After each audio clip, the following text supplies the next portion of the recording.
وسلم.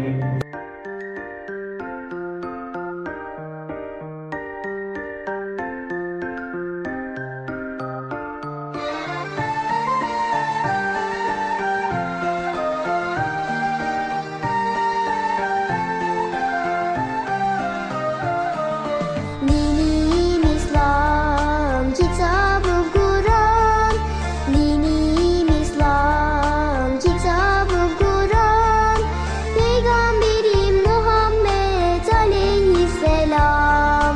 Peygamberim Muhammed aleyhisselam.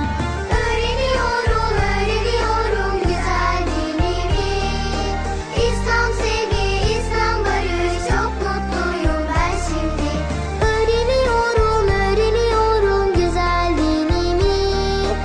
İslam sevgi, İslam barış, çok mutluyum ben şimdi.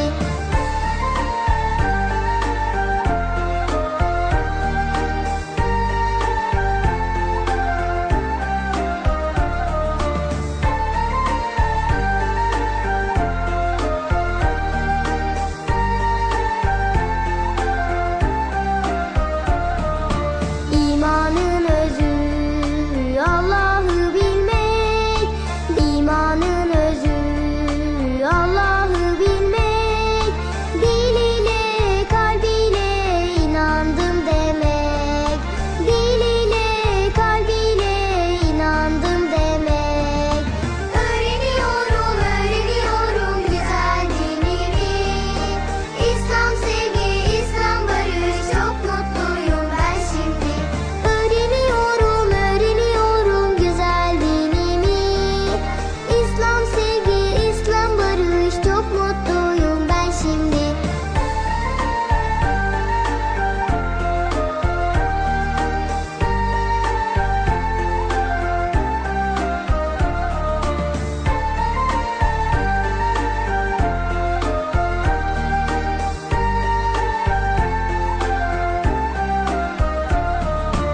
İslam'ın şartı başta şehadet.